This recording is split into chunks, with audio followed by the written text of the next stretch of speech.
चाहिए, वरना एक साइड एक भ्रम फैलता हुआ जो नज़र आ रहा है, उसमें से जो स्थिति साफ अगर नहीं होगी तो वास्तविकता लोगों को नहीं पता लगेगी। एक पंचायत हमने पीछे नारनौल में की थी, उसकी जानकारी सब लोगों को हुई।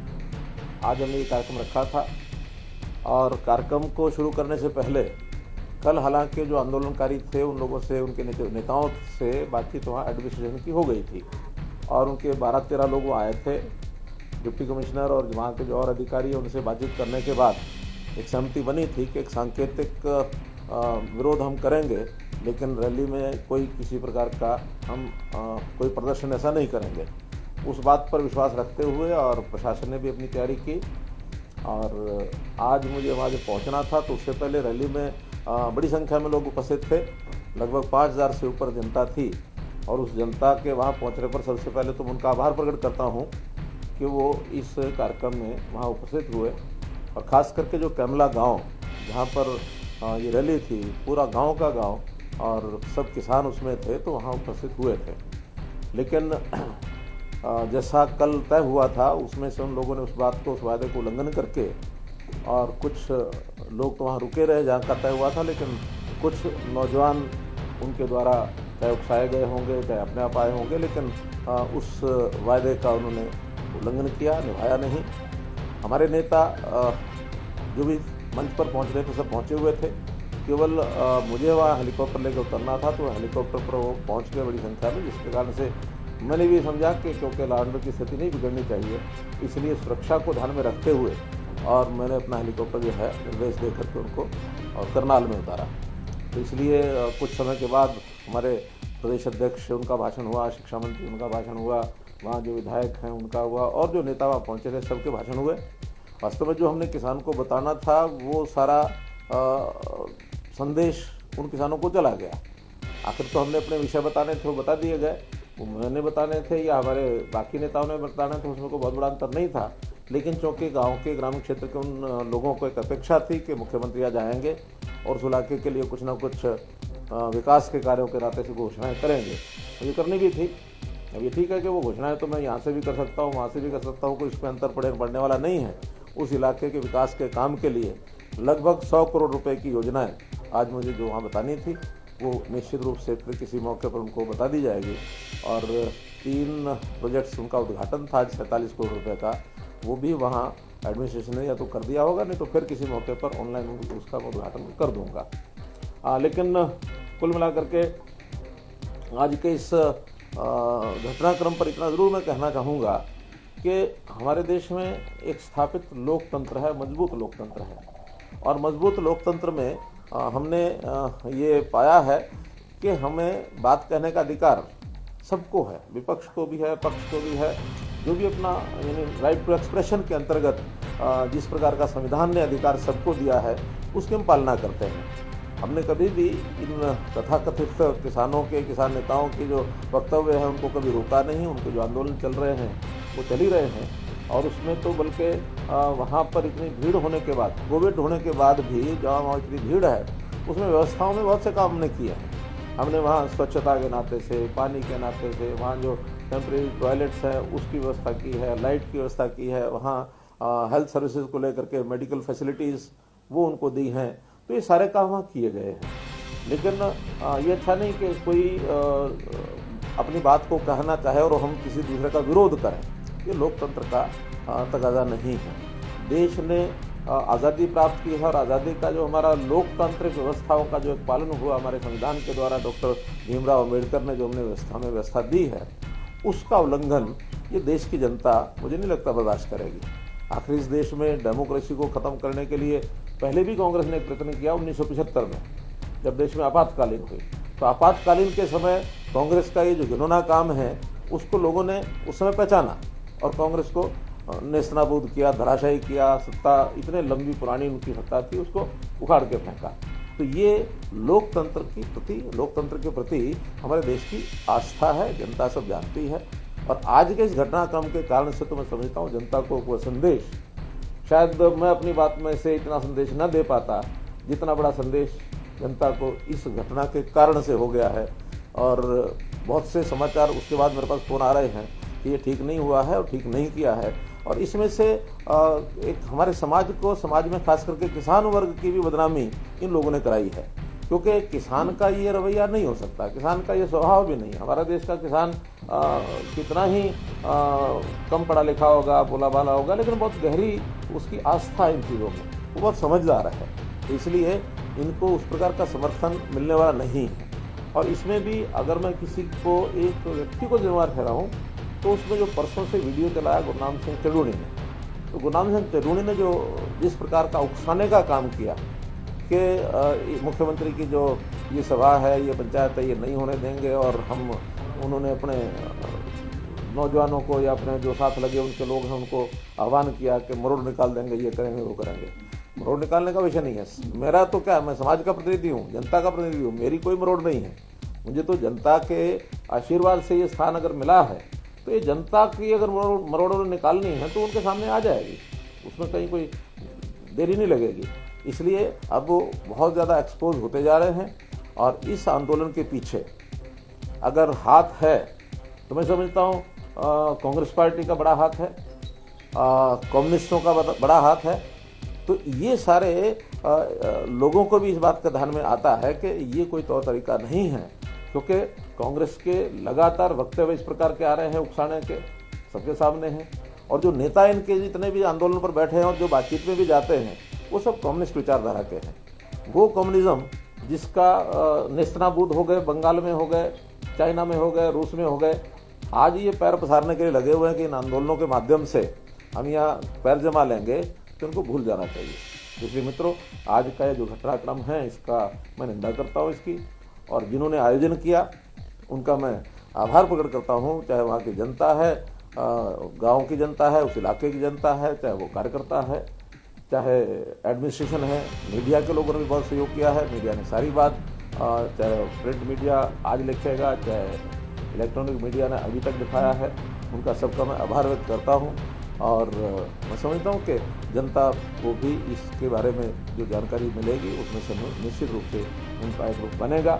जहाँ तक किसानों के संबंध में है, ये सब बातें मैं पहले भी कह चुका हूँ, दोहराने के लिए, क्योंकि आज जो कुछ मुझे वहाँ कहना था वो आपके माध्यम से वहाँ तो अवसर शायद नहीं मिला, क्योंकि स्वाभाविक है कि जब इस प्रकार की कोई दूसरी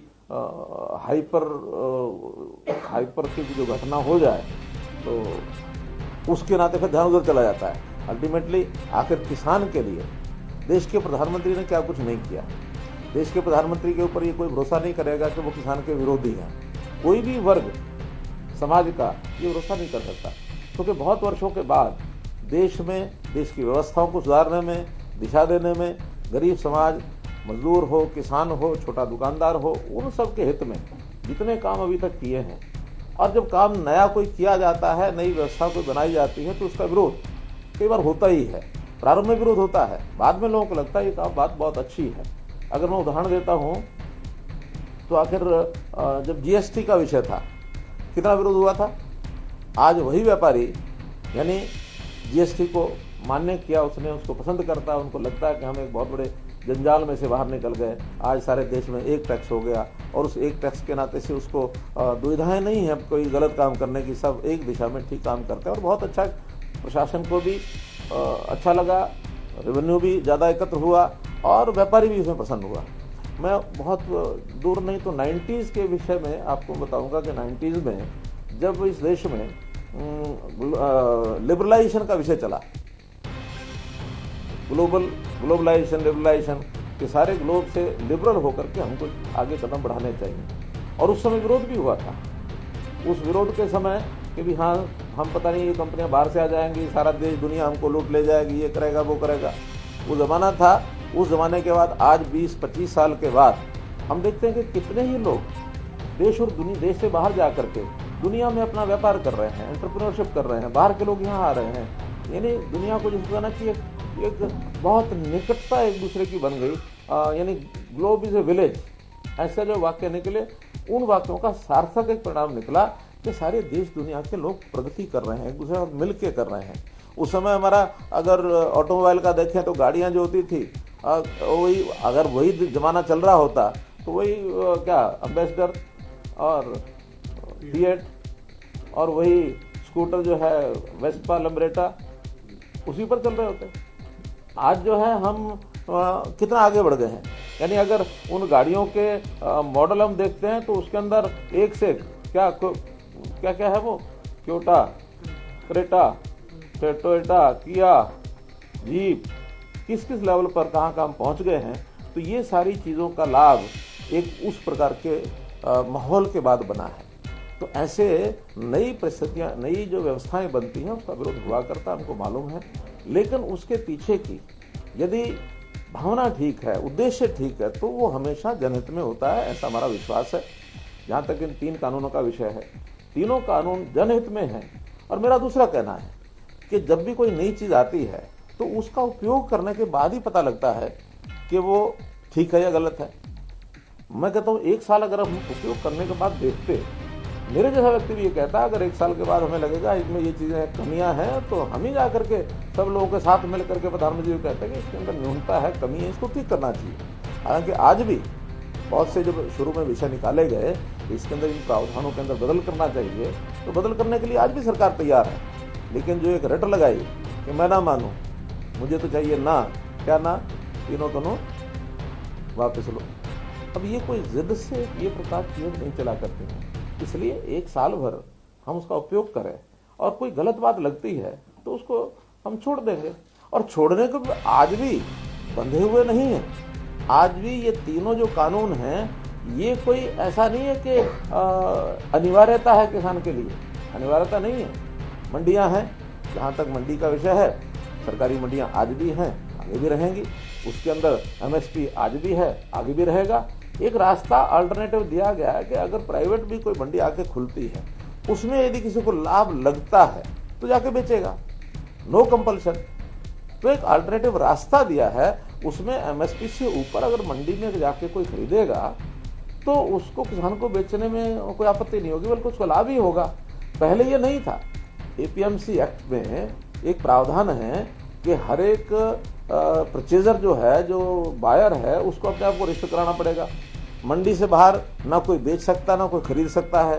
MSP जो है मिनिमम सपोर्ट प्राइस नहीं बल्कि मैक्सिमम, जिसको कहना चाहिए मैक्सिमम सेलिंग प्राइस, ऐसी उभर गई। हर किसी को लगता है ये MSP है, इसके ऊपर नीचे तो करना नहीं, इसी पर खरीदना है, मामला खत्म। आज किसान को एक अल्टरनेटिव मिला। इसी प्रकार कंट्रैक्ट का जो नियम है, कंट्रैक्ट की खेती किसी न किसी रूप में पहले भी तो चलती थी। आखिर 2 व्यक्ति मिलकर के, एक के पास जमीन होती थी, दूसरा उसको बुआई करता था। जमीन वाला इतना समय नहीं था या उसके पास साधन नहीं थे, या वो और कोई काम करता था। अपनी खेती वो जब नहीं करता था तो दूसरे को बटाई पर देता था।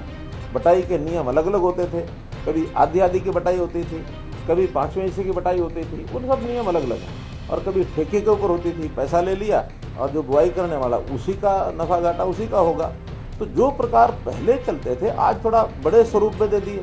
उसमें इतना ही तो कहा कि अगर आप चाहें तो किसी कॉर्पोरेट घराने को भी अगर कोई आता है, वो अगर कॉन्ट्रैक्ट पर करना चाहता हो तो उसका कर सकते हो, करना जरूरी नहीं है। कोई किसान उसकी मर्जी हो तो करेगा, नहीं तो नहीं करेगा। इसके लिए किसी प्रकार का कोई बंधन या जबरदस्ती या अनिवार्यता ये बिल्कुल कहीं नहीं है। तीसरा, भंडारण का विषय। भंडारण में क्यों अनिवार्य है? इसलिए है कि भंडारण के बिना हमारी जितनी भी फल, सब्जियां और अन्न है, प्रधानमंत्री जी ने स्वयं हमको जो आह्वान किया, बताया कि 1 लाख करोड़ रुपए की फसल, फल, सब्जी ये साल में खराब हो जाती है लगभग। अगर हम हरियाणा की बात करें तो उसमें अगर क्योंकि 3-4%, 5% तो हमारा योगदान होगा ही, तो 5% का मतलब है कि 5,000 करोड़ रुपया यहाँ भी जाता होगा, 3-4,000 करोड़ रुपया यहाँ भी जाता होगा। कितने फल सब्जियां खराब हो जाते हैं, गोदाम में पड़ा अन्न सड़ जाता है। कुछ लोगों का उसमें इंटरेस्ट भी होता है कि सड़ जाए तो ठीक, उसके बाद हम इसको खरीदेंगे। तो ये सारी चीज़ें ठीक हों, किसान को भी कोई वेयर हाउसिंग बनाने के लिए, कोल्ड स्टोरेज बनाने के लिए, कोई भी व्यक्ति, न्यू एंटरप्रेन्योर, स्टार्टअप, किसान या कोई व्यापारी इन व्यवस्थाओं में आकर के काम करेगा तो सहयोग मिलेगा सरकार को। सारी व्यवस्थाएं सरकार के ऊपर छोड़ना संभव भी नहीं है, हो भी नहीं सकती है। सरकार आखिर कितना करेगी? और सरकार के काम भी ये नहीं है, व्यापार करना सरकार का काम नहीं है। सरकार का काम व्यवस्थाओं को ठीक करना है। हाँ, जब कभी टकराव इन चीज़ों में, इंटरेस्ट में जब टकराव होता है, प्रतियोगिता होती है, तो उसमें कहीं ना कहीं इस प्रकार के विषय भी होते हैं कि कोई एक मानो व्यक्ति लाभ कमाता है तो कई बार दूसरे की कॉस्ट पर कमाता है, दूसरे को हानि होने लग जाती है। तो कोई किसी की कॉस्ट पर काम न करे, संतुलन बैठाना ये सरकार का काम होता है। सरकार उसमें नियम पॉलिसी बनाती है। तो इसलिए मित्रों, ये जो चीज़ें हैं, भंडारण की हो, चाहे कॉन्ट्रैक्ट खेती हो, चाहे मार्केटिंग की बात हो, ये सब किसान के हित में बनाई गई है। लेकिन सभी ऑप्शनल हैं, कोई भी कंपलसरी ऐसा विषय नहीं है कि किसान को इसके ऊपर जाना ही जाना है। किसान को जिस दिन लाभ लगने लगेगा उस दिन वहाँ जाएगा। लेकिन हम तो और भी किसान के हित में कितनी बातें और कर रहे हैं। आखिर किसान का जो समस्याएं हैं, सबसे बड़ी समस्या उसकी ज़मीन का जो रेवेन्यू रिकॉर्ड है, वही इतने फंसे हुए हैं कि उसमें इतने लिटिगेशन, झगड़े। हम उस पर डिजिटलाइजेशन कर रहे हैं, उसको डिजिटलाइजेशन के माध्यम से उसको दुरुस्त कर रहे हैं ताकि उनके आपसी झगड़े पिछले खत्म हो, आगे झगड़े ना हो। कितनी ज़मीन खराब है, और ज़मीन की सीमा है हमारे यहाँ 70,000-72,000 एकड़, 70-72 लाख एकड़, ये हमारी एग्रीकल्चर लैंड है। तो उसमें से भी 8-10 लाख एकड़ खराब ज़मीन है, सलाइन है, एल्कलाइन है। हम उसको ठीक करने के लिए लगे हैं। हमने टारगेट रखा कि इस साल 1 लाख एकड़ हम ज़रूर ठीक करेंगे। तो उस 1 लाख एकड़ के लिए किसानों को आह्वान भी करेंगे। उसके साथ कुछ थोड़ा बहुत उसका भी इंटरेस्ट जागना चाहिए कि मैं ज़मीन ठीक कराऊंगा तो मेरी ज़मीन का लाभ मुझे ही होगा। तो पहले 1 लाख में कौन आगे आता है उसका हिसाब करेंगे। इसी प्रकार से कौन क्या फसल बोए, क्रॉप का यानी उसका जो टोटल क्रॉप कितनी हो, इसके टारगेट्स हमारी आवश्यकता के हिसाब से वो हम रखने के लिए योजना बना रहे हैं। किस किसान यानी किसान को कौन सी फसल बोने में लाभ ज़्यादा है। आखिर तो किसान भी इनकम के लिए काम करता है ना, तो इनकम ज़्यादा किस में हो सकती है, एक जैसे इनकम में सब में तो नहीं होती। तो आज हमारी आवश्यकता किस चीज़ की है, हमारी आवश्यकता सब्जियों की है, फल की है, मसालों की है। आज हमारी आवश्यकता यानी गेहूं की और धान की उतनी नहीं है। देश को भी जितना पैदा होता है उससे सरप्लस है। हमें रिक्वायरमेंट जो फूड सिक्योरिटी की रिक्वायरमेंट है इस साल का और 1 साल का और 2 साल का फूड ग्रेन हमारे स्टॉक में रहना चाहिए। आज 5 साल का फूड ग्रेन हमारे स्टॉक में है, इसका मतलब 3 साल और आगे तक भी रखा हुआ है। तो अगर उसको हम थोड़ा कम करेंगे, एक इक्विलिब्रियम जो है, संतुलन जो है बैठाना पड़ेगा। बाकी चीज़ों का आवश्यकता उसमें हम करेंगे। बहुत चीज़ें ऐसी जो इंपोर्ट करते हैं विदेश से। अब एक फल है मानो अंजीर हमारे देश में नहीं होता, हो सकता है। अभी मैंने साइंटिस्ट से पूछा, मैंने कहा अंजीर क्यों नहीं होता भाई, मैंने हो सकता है। मैंने कहा हो सकता तो करो इस बार हरियाणा में, ज़्यादा नहीं तो 150 एकड़ की खेती शुरू करो, बाद में देखेंगे और ज़्यादा। अभी तो सारा पश्चिमी देशों से वहीं से आता है सब। तो इसलिए और बहुत सी चीज़ें हैं, खजूर है बाहर से आता है, कई फल ऐसे हैं, कई सब्जियां ऐसी हैं जो हमारे यहाँ नहीं होती हैं। तो उन चीज़ों की खेती करके हम उन चीज़ों को आगे बढ़ा सकते हैं। फिर जो चीज़ हमारे यहाँ सरप्लस होती है उसका क्या हम उसके बाई प्रोडक्ट बना सकते हैं, क्या उसकी प्रोसेसिंग कर सकते हैं, क्या प्रोसेसिंग करके हम उसको कहीं एक्सपोर्ट करेंगे, या अगर मार्केट में ही बेचेंगे, जहाँ उसकी मार्केट है वहाँ उसको भेजेंगे। मार्केट भी कई प्रकार की, एक सामान्य गरीब आदमी की मार्केट है, वो तो अपना 2 समय का भोजन कर सकता है, उसको उतना उपलब्ध होना चाहिए, उसकी सिक्योरिटी उसकी होनी चाहिए। फूड सिक्योरिटी में वो सिक्योर है। फूड सिक्योरिटी में 1 रुपया, 2 रुपया, 3 रुपया किलो अनाज जो है वो उसको मिलता है, और वो सरकार जो है उसको प्रोक्योर करती है। प्रोक्योरमेंट करने के बाद अनिवार्यता है सरकार की, देना ही पड़ेगा। तो इसलिए प्रोक्योरमेंट वो तो समाप्त हो नहीं सकती। लेकिन अच्छे ऐसे लोग जो अपनी कैपेसिटी अच्छी रखते हैं, जो जिनकी क्षमता है, बाइंग कैपेसिटी है, वो खाने के अच्छे प्रकार भी खरीदते हैं। जब अच्छे प्रकार खरीदते हैं तो उसके प्रोडक्ट वैसे ही बना करके बेचे जा सकते हैं। अब आलू है 5 रुपये 10 रुपये केजी है, लेकिन आलू की जो चिप्स है बनी हुई वो 20 रुपये पैकेट से लेकर 100 रुपये पैकेट तक में। तो ऐसे ही सब चीज़ों के प्रोडक्ट सीधा जो है एक सीमा होती है हर चीज़ के उपयोग करने की, चीनी है। अब सीधी उपयोग तो नहीं हो सकती, कोई सीधी थोड़ी खाएगा, उसके प्रोडक्ट बनते आगे, प्रोडक्ट बना करके आगे बेचेंगे। हमने बाजरा खरीदना शुरू किया, बाजरे का उपयोग तो हमारे यहाँ 2 लाख मीट्रिक टन का है, हमने 7.5 लाख मीट्रिक टन खरीद लिया। इसमें से प्रोडक्ट बनाएंगे हम, प्रोडक्ट बनाने के बाद इंडस्ट्री लगाएंगे, और ये इंडस्ट्री लगाने के लिए जनता को, उसमें किसान भी होगा, किसान का बेटा भी होगा, सब होंगे, उनको इसके लिए हम आह्वान कर रहे हैं, आगे बढ़ा रहे हैं। तो ये सारी चीज़ें यानी एग्रो बेस्ड इंडस्ट्री या किसान की आय अधिक बढ़ाने के लिए जो एलाइड जो प्रोजेक्ट्स हैं किसान के लिए, मानो खुम्बी फार्म है, मानो मधुमक्खी फार्म है, पिगरी है, ये डेयरी है, पोल्ट्री है। तो ऐसे बहुत से ऐसे प्रोजेक्ट हैं कि जिनको किसान के साथ लगाने में हम सहयोग कर रहे हैं ताकि उसकी आमदन बढ़े। सामान्य किसान और साथ में प्रोग्रेसिव फार्मर, हमने प्रोग्रेसिव फार्मर को आह्वान किया है कि आप आइए आगे, अपने जैसे 10 किसान और बनाइए, हम आपको सहयोग करेंगे। हमने कंपटीशन पैदा करने के लिए उनकी सम्मान योजना एक बनाई है ताकि किसान आगे आए। पानी की आवश्यकता के लिए हम कर रहे हैं। लखवार डैम है, रेणुका डैम है, किसाऊ डैम है, इसके ऊपर हम काम कर रहे हैं। एसवाइल का लड़ाई चलेगी, चलती रहेगी, कब सफलता मिले कब ना मिले, लेकिन जो कुछ नए प्रोजेक्ट्स हैं वो भी तो हम कर सकते हैं। फिर जितना पानी है उसके लिए हम मानो माइक्रो इरिगेशन के प्रोजेक्ट, ताकि कम पानी में ज़्यादा सिंचाई हो जाए। हर खेत को पानी पहुंचाने का काम ये हमने शुरू कर दिया, उसका रजिस्ट्रेशन अब शुरू हो जाएगा। 4 जिले छांटेंगे, इन चारों जिलों में आने वाले साल भर के बाद कोई 1 एकड़ भी नहीं बचेगा सिंचाई के लिए जो रह गया हो। उसके लिए उस प्रकार के बड़े प्रोजेक्ट बनाएंगे, पीपीपी प्रोजेक्ट बनाएंगे, सोसाइटीज बनाएंगे, सरकार मदद करेगी। 85% हम उसमें सब्सिडी दे रहे हैं। तो ऐसे कितने ही काम हमारे एजेंडे में हैं। किसान की फसल ठीक से बिक जाए, उसका ठीक से रिकॉर्ड ठीक बन जाए, मेरी फसल मेरा ब्यौरा, ये हमने शुरू किया। आज हर किसान को जिस दिन उसकी बारी आती है उसको SMS पहुंच जाता है, कल तुमने फसल लेके आनी है। नहीं तो हमने देखा मंडी में 4-4 दिन 5-5 दिन ट्रॉली लेके जाते थे, किसानों को मंडी में सोना पड़ता था। अब किसान को मंडी में सोने की आवश्यकता नहीं है। पेमेंट पहले आड़ती के थ्रू आती थी, इस बार 52% ऐसे किसान हैं जिनको सीधी उनके अकाउंट में पेमेंट गई है। सिर्फ 48% ने जिन्होंने कहा कि हमारी पेमेंट आड़ती के थ्रू दे दो, उनको आड़ती के थ्रू दे दी, कोई समस्या नहीं आई। पहली बार किसानों के खाते में सीधा लाखों रुपया गया है। किसान की इनकम कैसे बढ़े, हमारा ध्यान इधर है। किसान अपना काम चलाने के लिए लोन लेता है, ब्याज के उसमें कर्जे में दबा रहता है, और इतना दबाव होता है उसको पता ही नहीं लगता कि मेरी इनकम गई कहाँ। और फिर वो कर्जा जो है बरकरार रहता है। फिर नारे लगते हैं, पॉलिटिकल पार्टियां नारे लगाती हैं, क्या कर्जा माफ करो, कर्जा माफ करो, और सरकारें जो करती हैं माफ कभी कर नहीं पाती हैं। कांग्रेस के चुनाव में उन्होंने राजस्थान में, मध्य प्रदेश में, दोनों जगह कहा कि हम कर्जा माफ कर रहे हैं। आज हिसाब उठा के देख लो, नहीं कर पाए। हमने हालांकि आने के बाद 3.5 लाख किसानों का ब्याज और पेनल्टीज वो माफ की, 1000 करोड़ रुपए से ऊपर ये हमने माफ किया।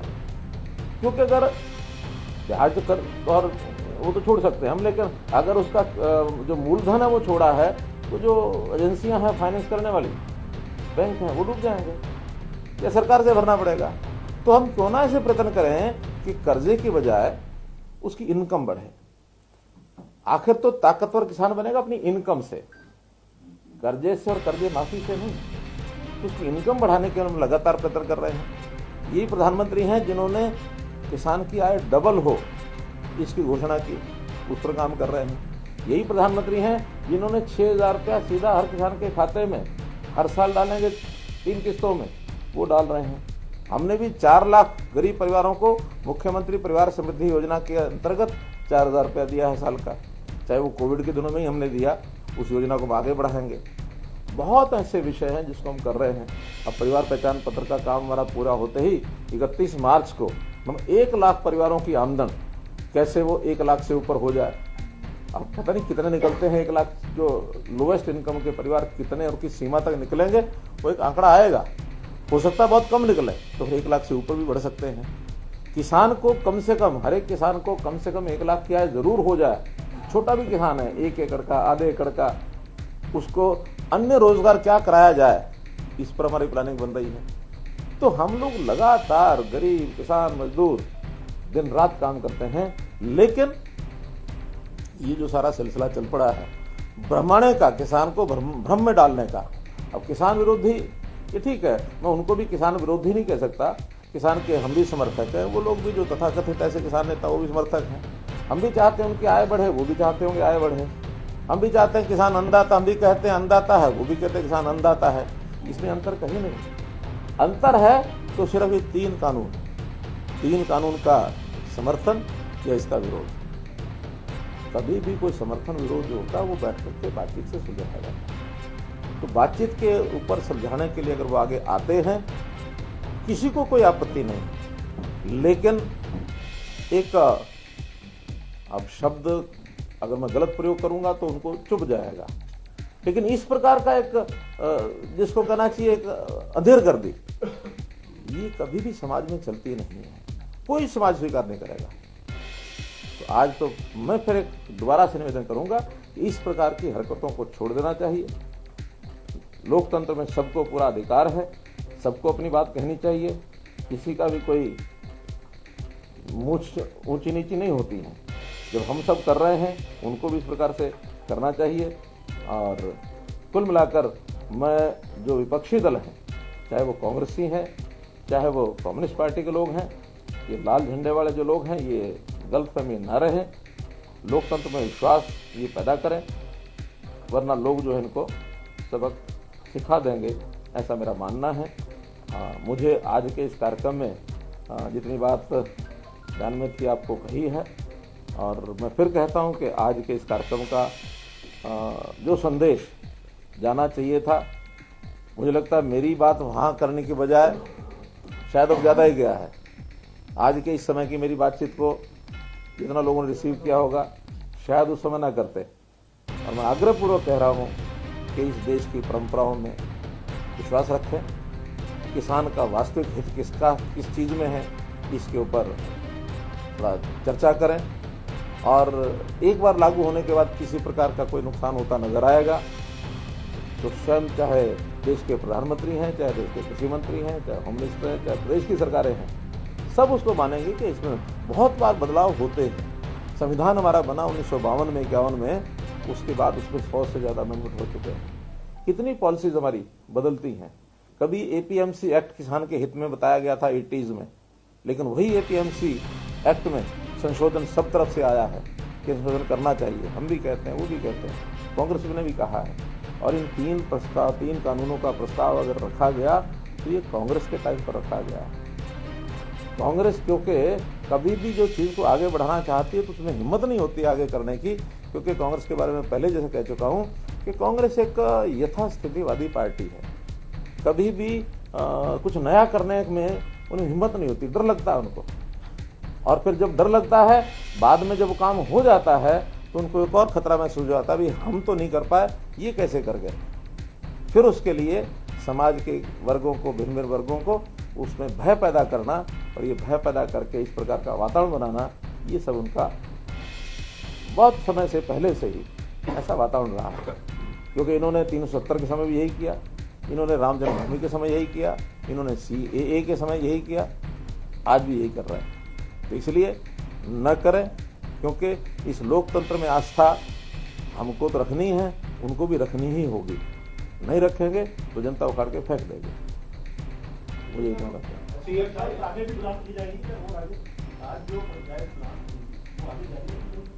हमारी पार्टी के लोग इस पर निर्णय करेंगे। किसान लगातार ही कह रहे हैं कि जब भी हम पहले दिल्ली की ओर में, तब भी हम पर वाटर कैनल और पीएम गैस का इस्तेमाल किया गया, आज भी पीएम गैस और वाटर कैनल का इस्तेमाल किया गया। मुख्यमंत्री ऐसा लग रहा है कि किसान नहीं, तो आपको क्या लगता है कि ऐसी छूट कुछ भी दे दी जाए, कुछ भी करें? हम यहाँ बैठे अपना ये प्रेस कॉन्फ्रेंस कर रहे हैं और बाहर कोई 100-200 लोग आ जाए, हम तो आपको प्रेस कॉन्फ्रेंस को डिस्टर्ब करेंगे। शांति नहीं, कोई फेलियर नहीं है, कोई फेलियर नहीं है। 2 दिन पहले से पता लग गया था, उनसे बैठ के बातचीत हुई थी, और बातचीत होने के बाद वहाँ फोर्स भी थी। आखिर उस फोर्स नहीं तो उनके ऊपर, लेकिन एक विश्वास होता है, जो विश्वास किया गया तो विश्वासघात कोई करेगा तो उसके साथ कुछ तो करना पड़ेगा। तो आप मानते हैं कि सरकार किसानों को समझा पाने में असफल नहीं? कोई असफल नहीं है। समझ ही नहीं पा रहे हैं। अरे मैं करूँ, कोई असफल नहीं है। हमने अपनी बात समझा दी ना, और इतनी घटना के बाद तो ज्यादा अच्छी प्रकार से समझा दी। शायद अगर ये घटना नहीं होती तो मैं आपके माध्यम से सारे देश दुनिया को बता ही नहीं पाता, ये वहीं से आपको खबर लेनी पड़ती। इसलिए इसमें कोई समस्या नहीं आई है, किसान समझ रहा है, और बहुत थोड़ी संख्या में कम लोग जो हैं इसके ऊपर और फिर दूसरा मेरा कहना है, किसान की समस्या है ही नहीं जिसके ऊपर ये बात कर रहे हैं। राजनीति है, शुद्ध राजनीति है, और इस शुद्ध राजनीति में जो फोर्सेज पीछे लगी हुई है मैंने आपको बता दिया, नाम लेके बता। ऐलान किया हुआ है कि 26 को हम दिल्ली भी जाएंगे। देखिए, हजारों की तादाद में पैदल जाएंगे। 26 को किसी पार्टी का कार्यक्रम नहीं है। 26 अगस्त एक राष्ट्र गौरव का दिन होता है। हमारे 26 जनवरी, हाँ 26 जनवरी एक राष्ट्र गौरव का दिन होता है। तो इस राष्ट्र गौरव के दिन में किसी की राजनीति नहीं होती है, और उसको भी अगर वो राजनीतिक उपयोग करेंगे तो ये बहुत ही मतलब एक शर्म का विषय होगा इस देश के लिए। दुनिया क्या देखेगी, क्या कहेगी। इसलिए इस विषय पर मुझे ऐसा नहीं लगता कि 26 जनवरी को इस प्रकार की हरकत में करें।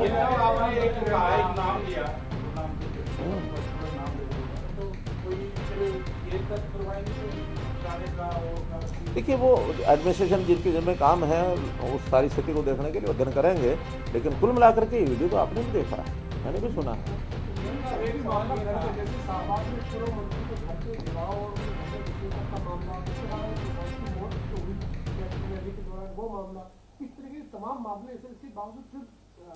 हम तो यही कहते हैं ना कि विषय को बढ़ाया न जाए, हम कोई किसी के खिलाफ कोई हमारा विरोध का वैसे भावना नहीं रहती है कि भी किसी को परेशानी करना है, किसी के खिलाफ कोई हमारी बदले की भावना है, ऐसा नहीं। अगले को समझाया जाता है ये नहीं करना चाहिए। आज भी मैं ओपनली समझा रहा हूँ कि गलत किया है, नहीं करना चाहिए।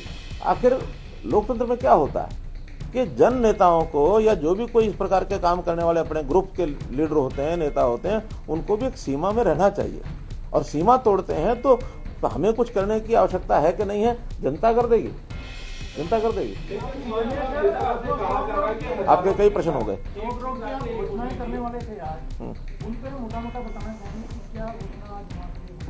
देखिए, वहाँ के स्थानीय कुछ डिमांड्स थी। हाँ, जैसे मानो एक तो वहाँ बाईपास था चौरा गांव का किसका 30 करोड़ रुपए तो उसी के ऊपर लागत आने वाले थे। मेरे पास वो लिखे हैं सब, मोटा मोटा जो है वो बताता हूँ, बाकी छोटे काम तो बहुत हैं। एक वहाँ इंद्री एस्केप का मामला है घरोंडा एरिया में। वहाँ बहुत बड़ा पानी इंद्री साइड से निकल करके और उसको लगभग 500-600 एकड़ को पानी खड़ा हो जाता है और वहाँ उसकी खेती ठीक से होती नहीं है। तो उनकी बहुत बड़ी डिमांड थी। हमने उसकी रीमॉडलिंग और उसकी स्ट्रेंथनिंग करने के लिए एक योजना बना रखी है, और उसमें कोई 50-60 एकड़ ज़मीन में एक बहुत बड़ा वाटर रिचार्जिंग सेंटर बनाएंगे, जिसके अंदर एक झील टाइप ऐसे बनेगी ताकि 500-600 एकड़ की बजाय वो एरिया 50-60 एकड़ सीमित जो पंचायत की ज़मीन है 2-3 गाँव की, उसके अंदर करेंगे ताकि लोगों को वो ज़मीन जो बोने के लिए आसानी से मिल जाए। एक बड़ा काम ये था। इसी प्रकार वहाँ कुछ कम्युनिटी सेंटर्स है कुछ गाँव के। एक अंडरपास है नेशनल हाईवे 44 का, ये मैंने अपने मंत्री हमारे जो रोड सरफेस रोड के नितिन गडकरी जी हैं उनको लिख दिया है पत्र, उसका निर्माण होगा। नेशनल हाईवे 44 जो जीटी रोड है इसके अंडर है। एक गर्ल्स स्कूल की वहाँ की चौरा के पास एक गर्ल्स स्कूल के निर्माण की बात है। इसी प्रकार से एक block level training centre self help groups के लिए ऐसी एक वहाँ की मांग है, वो हमने उसमें उनको बता दिया है कि वो हम करेंगे। कुछ गांव के कम्युनिटी सेंटर हैं लगभग 10 गांव के, वो उनको कर देंगे हम उनके लिए। 10 गांव में इसी प्रकार से जो योग कम व्यायामशाला, जिसमें से एक बड़े गांव का कोई जहां 5-6 एकड़ ज़मीन होगी उसमें स्टेडियम और बाकी जगह में व्यायामशाला आसपास के जो गांव हैं ये सब करेंगे। कुछ 8 गांव के स्कूलों की नई बिल्डिंग बहुत पुरानी हो चुकी है, वो हमने मंजूर की है। एक हैफेड का कोल्ड स्टोरेज बस्ताड़ा गांव में, ये लगभग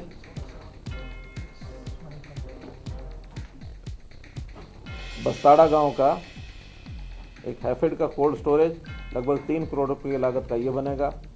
घरोंडा में एक HSBP का सेक्टर, इसके बनाने की योजना बन गई है, ज़मीन वहाँ ले ली गई है। चौड़ा गांव का जैसे मैंने बाईपास बताया 30 करोड़ रुपए का खर्च उसका आएगा। इंद्री एस्केप के ऊपर एक पुल बनेगा इरिगेशन डिपार्टमेंट का। कुछ वेटरनरी बिल्डिंग्स हैं, वेटरनरी जो हॉस्पिटल्स और उनकी जो डिस्पेंसरीज हैं उसमें 5 जगह पर उनकी बिल्डिंग्स की रेनोवेशन होगा।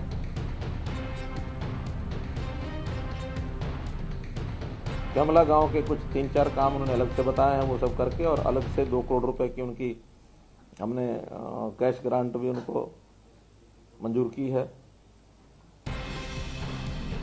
घरोंडा में एक CHC पहले से बनी हुई है, उसको 50 बेड का हॉस्पिटल ये मंजूर किया है।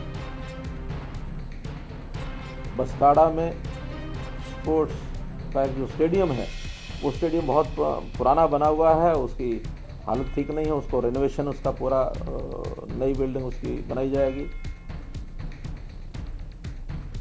6 गांव में सब हेल्थ सेंटर्स हैं, उनकी बिल्डिंग रेनोवेशन होगी, कुछ की नई बनेगी।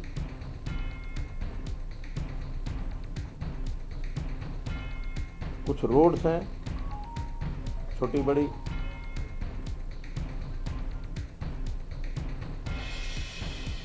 इस प्रकार से लगभग 100 करोड़ रुपए का ये पूरा काम लगभग मैंने बताया, उसमें कुछ कम ज़्यादा हो सकता है। तो ये योजनाएं वहाँ आज बतानी थी, आपके माध्यम से बताइए, उनको लिख करके वहाँ भेज देंगे ताकि उनको मंजूर करके वहाँ से। जैसा आपने कहा कि कांग्रेस पार्टी जो है इस मामले पर कहीं ना कहीं राजनीति कर रही है, तो 15 तारीख को अब पूरे देश के अंदर गवर्नर हाउस जो है वो घूमने की बात हो रही है और कहीं ना कहीं किसान आंदोलन पर राजनीति के साथ साथ जो वैक्सीन नहीं आ रही है कोरोना को लेकर, उसके ऊपर भी राजनीति हो रही है।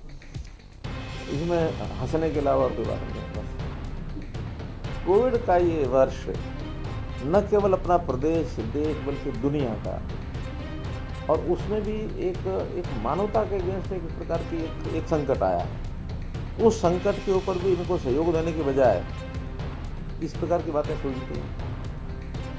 ये कोई भारतीय जनता पार्टी का कार्यक्रम नहीं है, ये कोई किसी एक व्यक्ति का कार्यक्रम नहीं है। यानी इतनी बड़ी बीमारी फैली है, उसको किसी न किसी प्रकार से सारे सब देश काबू करने में लगे हैं। बल्कि अच्छी बात तो ये है कि वैक्सीन का जो एक रिसर्च जो है, जो अपने देश में हो रहा था, उसी के ऊपर आधारित होकर के ये प्रोग्राम आगे बढ़ा है। और उस वैक्सीन के 2 प्रकार की वैक्सीन हमने उसकी जो मंजूरी मिली है, उसके आधार पर अब इतनी बड़ी संख्या में भी नहीं बन पाएगी कि सारी दुनिया सारे देश को एक साथ दी जा सके। उसके लिए फेजेस बनाए हैं। सबसे पहला फेज में रखा है कि जो हमारे वर्कर्स हैं, फ्रंट लाइनर्स, कोविड वॉरियर्स इनको कहा है, हमारे यहाँ प्रदेश में लगभग 1.5 लाख वर्कर है वो, तो सबसे पहले उनको करेंगे। फिर उसके बाद आगे एज वाइज या कुछ कैटेगरी वाइज करते हुए कोशिश रहेगी कि ज़्यादा ज़्यादा लोगों को वो उसका कोरोना का यानी इसका ये जो वैक्सीन है इसका लाभ पहुँचाया जा सकता है। कि इस बीमारी का ये चक्र है, ये साइकिल है, ये हम कैसे तोड़वा सकें। मैं समझता हूँ आज के विषय तक अगर हम सीमित रहेंगे तो ज़्यादा अच्छा, वरना फिर एक सवाल है कि कोरोना वैक्सीनों की हरियाणा में फी लगाई जाएगी या इसमें पैसे लिए जाएंगे? देखिए अलग अलग प्रकार इसके आएंगे। गरीब आदमी को फ्री मिलेगी, और जो आउट ऑफ टर्न अगर लेना चाहेंगे, क्योंकि इसका खर्च तो काफ़ी आएगा, जो खर्च आएगा उसको सब्सिडाइज करने के लिए अगर कुछ लोग सहयोग करेंगे तो अच्छा ही होगा। ऐसे आज घटना घटी है, ऐसी आगे घटना ना घटे, इसके लिए आज जो हमारी काम में बाधा मामले की। देखिए पहला काम अपील करना, हमने अपील की है, और अपील में से चीज़ें रुक जाएं तो ज़्यादा अच्छा होता है। हाँ, आप कुछ बोल रहे थे।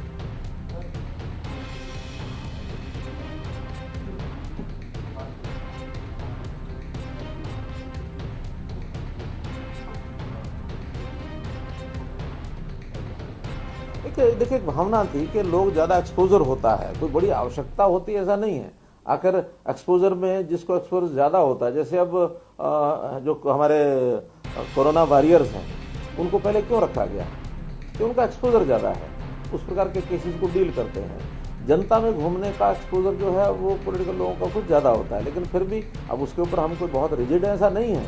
जब भी कभी बारी आएगी तो दूसरी तीसरी बारी में जो 50 वर्ष के ऊपर के हैं, एज वाइज जो ग्रुप बना है 50 वर्ष से ऊपर का शायद प्राथमिकता देंगे, काफ़ी लोग उसमें आ ही जाएंगे।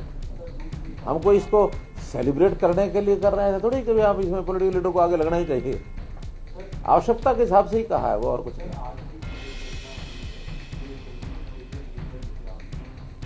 नहीं। कोई इंटेलिजेंस फेलियर नहीं था, नहीं कोई सिस्टम फेलियर नहीं था। केवल जिन लोगों ने आश्वासन दिया था आगे उनके ऊपर भरोसा टूटा है, भाई इतना ही विषय है। किसानों को समझाने के लिए इन इश्यूज के बारे में आपने पहले अम्बाला में भी आज भी महापंचायत की, क्या इस तरह की महापंचायत और भी हरियाणा में? देखिए हमारा कार्यक्रम हमारी पार्टी बनाती है। पहले भी एक नारनौल में कार्यक्रम किया था, अच्छा कार्यक्रम हो गया था, लगभग 5,000 संख्या का कार्यक्रम हुआ था। आज यहाँ भी संख्या कम नहीं थी, लोग आए थे, ऐसा नहीं है कि कोई लोग डर गए।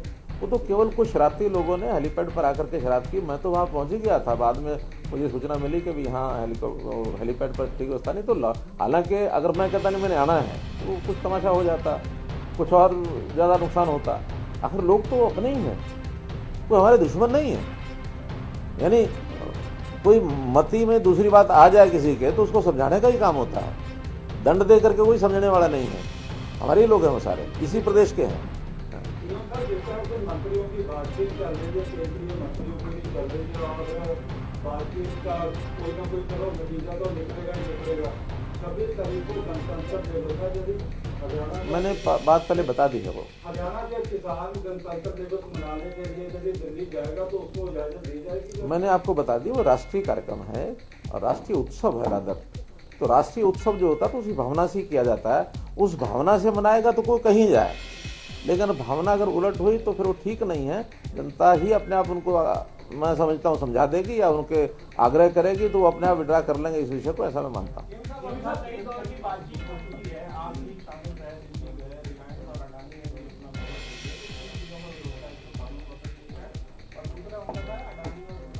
देखिए, इन कानूनों में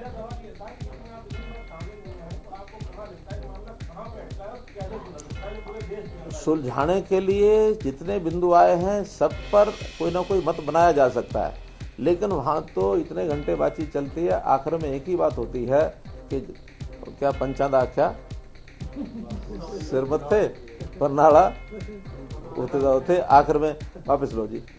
तो वापस तो सरकार नहीं लेने वाली, ये तय है। राज्य सरकार को छोड़ दिया जाए ऐसे, तो आपको लगता है उचित है कि राज्य सरकार वो तो अगर बातचीत में ये विषय निकलता है तो कोई दिक्कत नहीं है। अगर राज्य सरकार भी छोड़ेंगे तो राज्य सरकारों ने कुछ तो नियम पहले से उसमें बदलाव करने होंगे, कुछ नई बातें करनी होगी तो किसी नए स्वरूप में भी हो सकती हैं, उसी में संशोधन किए जा सकते हैं। लेकिन कहीं ना कहीं आपसी बातचीत में होगा तो एक विषय को छोड़कर बाकी सब चीजें डायलॉग के माध्यम से हो सकती हैं। एक चीज क्या कि एज इट इज उसको विड्रा करो, ये मुझे नहीं लगता कि सरकार विड्रा करेगी। आपका जो आप विरोध हुआ इस मामले में पहले बात की कांग्रेस ने एक बात है, विरोध के बाद कि अविश्वास में आती है सरकार और सेशन बुलाकर अपना बहुमत। मैंने परसों बताया था ना कि रात को जो आदमी सपने ले तो उसको कभी कभी पूरे हो जाते हैं, दिन में कोई सपने ले तो उसकी आदत ही होती है, तो वो आदत बड़ी बनाए रखें, दिन में सपने लेते रहें, रोज सोचेंगे कि आज हमारी सरकार आएगी क्या। बिलख रहे हैं, अब जो कोई बिलख रहा हो उसकी बिलखत में से चीज निकलती हो तो निकलती रहे।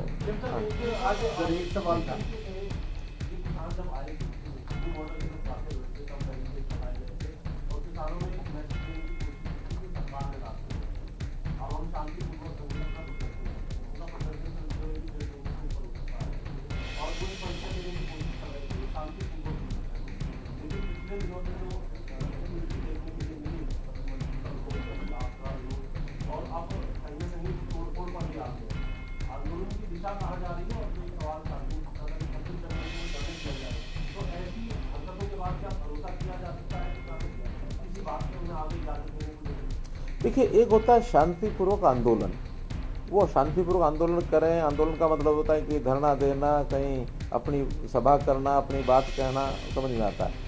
किसी दूसरे के कार्यक्रम में विरोध पैदा करना ये आंदोलन का हिस्सा नहीं होता है। आंदोलन का हिस्सा तो वहीं तक सीमित है कि भी आप अपनी बात रखिए, अपना धरना दीजिए, अपना जुलूस निकालिए, अपनी भाषा जो बोलनी है बोलिए, अखबार में जाइए, मीडिया में जाइए, कुछ करिए। लेकिन कोई आदमी आपके विरोध में कोई और बात कह रहा तो तुम बोलने नहीं देंगे, ये आंदोलन का हिस्सा नहीं होता।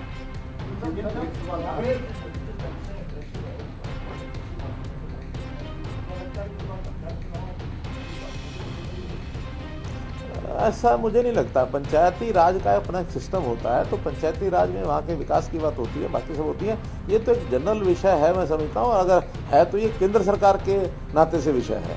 अगर केंद्र सरकार ने कानून बनाया तो कोई विषय आएगा तो केंद्र सरकार में आएगा, अब इस समय कोई आएगा ऐसा मुझे नहीं लगता।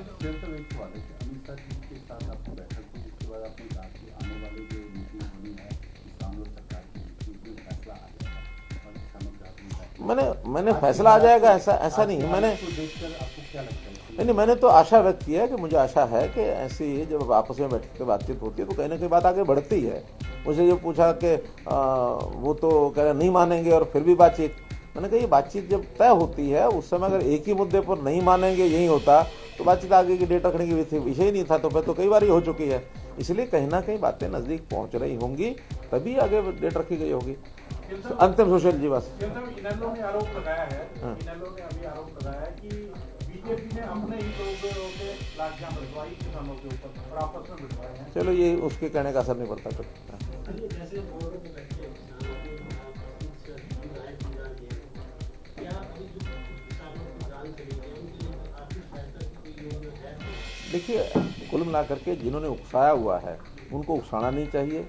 इस आंदोलन को यहीं पर समाप्त करना चाहिए, ताकि जो किसान बेचारे ठंड में बैठे हैं, जिनकी जानें जा रही हैं, ये जो सारा अगर इसका दोष किसी के सिर पर मैं बढ़ूंगा तो जो लोग उकसा रहे हैं ये उनके ऊपर है। जो लोग इस प्रकार की भाषा बोलते हैं, जो चीज़ों को सॉल्व नहीं होने दे रहे, ये जिम्मेदारी उनकी है। धन्यवाद।